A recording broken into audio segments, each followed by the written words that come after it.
राज्यपाल के अभिभाषण पर बोलने के लिए आपका बहुत बहुत धन्यवाद। मैं आप सभी 16वें विधानसभा के प्रथम सत्र पर आप सभी को बहुत बहुत शुभकामना देता हूं और प्रदेश की खुशहाली की मंगल कामना करता हूं। सभापति महोदय, मान्यवर, आपने अपने राज्यपाल के भाषण में जिक्र किया था कि विगत 5 वर्षों में गहलोत सरकार ने विकास नहीं किया, जबकि इस सदन में के माध्यम से मैं आगाह करना चाहता हूं कि विगत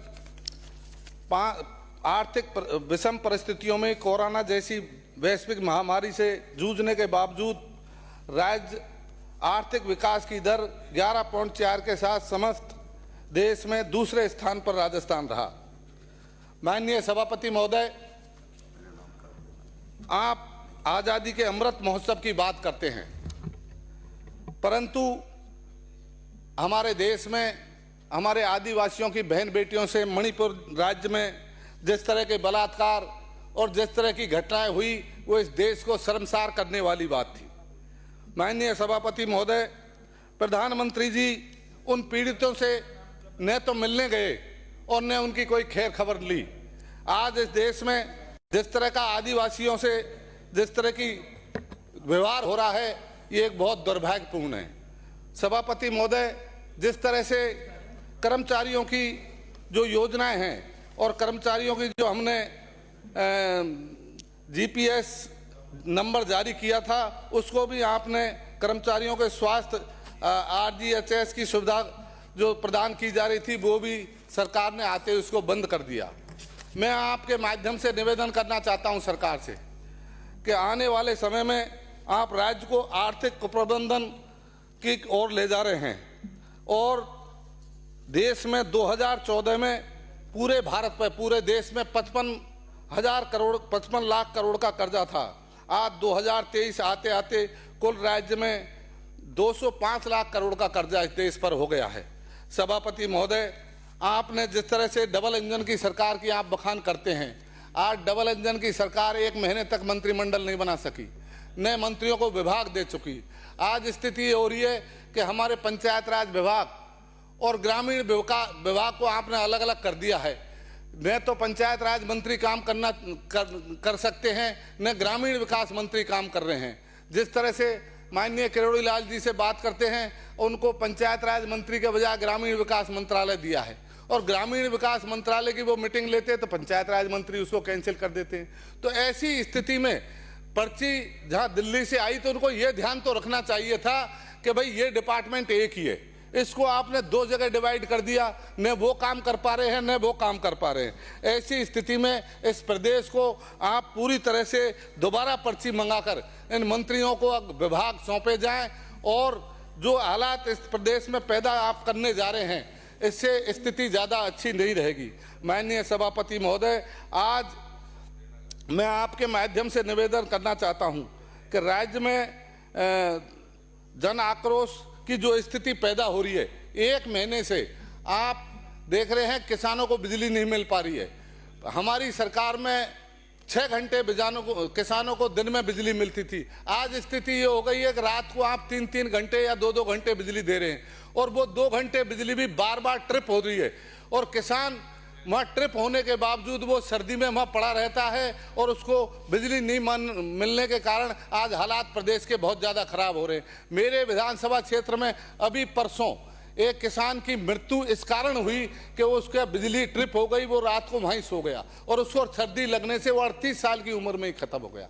माननीय सभापति महोदय, बिजली मंत्री से मैं आपके माध्यम से निवेदन करना चाहूँगा कि किसानों को आप बिजली दिन में दें और दिन में भले ही 6 घंटे आप नहीं दे सकते हो, हमने 6 घंटे बिजली दी है, हमारी सरकार 6 घंटे बिजली देने की प्रतिबद्ध थी। अगर आप नहीं दे पा रहे तो 3 घंटे दो, 4 घंटे दो, पर किसानों को दिन में बिजली दो।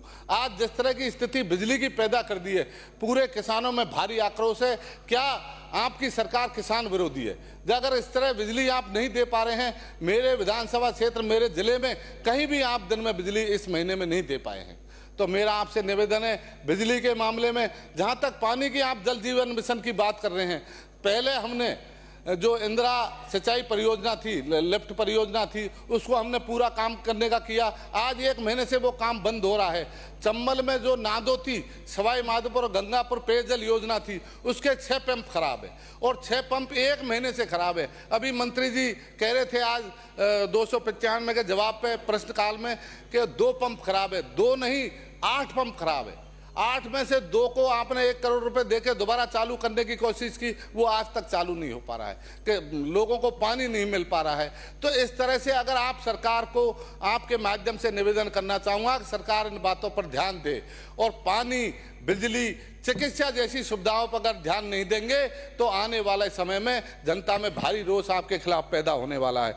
माननीय सभापति महोदय, जहाँ तक आप स्कूलों की बात करते हैं, तो अभी जिन स्कूलों में हम लोगों ने काम कराए थे उनका काम बंद हो गया है। सड़कों पे जिन सड़कों का टेंडर किया था वो सारे टेंडरों को कैंसिल कर दिया गया है। जो काम पहले से चल रहे थे उन कामों को आपने एक आर्डर के तहत बंद कर दिया है। तो वो पहले जो सड़कें आधी अधूरी बन गई, उनमें ग्रिट बिछ गई, आज उनको पूरा कराने का काम सरकार को करना चाहिए। उससे किसानों को, जनता को बहुत परेशानी हो रही है, आए दिन एक्सीडेंट हो रहे हैं। तो इस तरह की जो व्यवस्था सरकार कर रही है ये आने वाले समय में बहुत दुखदायी होगी। माननीय सभापति महोदय, जहाँ तक मैं आपको बात करता हूँ कि जल जीवन मिशन में जो आप लोगों ने काम कराए उसमें कई जगह टंकियों तो बना दी और पाइपलाइन भी डाल दी, पर उसमें पानी नहीं आ रहा है। पहले पानी कुछ आता था, अब वो पानी भी बंद हो गया है। तो ऐसी स्थिति में आप जनता के साथ इस तरह का दुर्व्यवहार नहीं करें। मैं सरकार से प्रार्थना करता हूं आपके माध्यम से कि अगर जल्दी से जल्दी इस डबल इंजन की सरकार को दोबारा पुनर्विचार करना चाहिए और दिल्ली से एक पर्ची मंगानी चाहिए कि इन विभाग जिनको अलग अलग कर रखे, उन विभागों को एक करके और उसको कार्य रूप बनाकर काम करना चाहिए। माननीय सभापति महोदय, जिस तरह से कर्मचारियों की आप ओपीएस की स्कीम है उसको अगर बंद करना चाहते हैं तो उससे भी कर्मचारियों में भारी रोष है।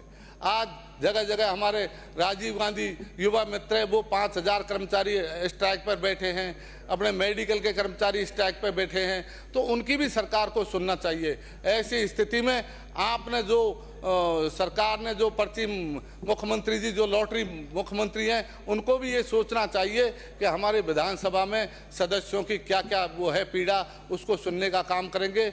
मेरा आपके माध्यम से निवेदन है कि आने वाले समय में मैं आपसे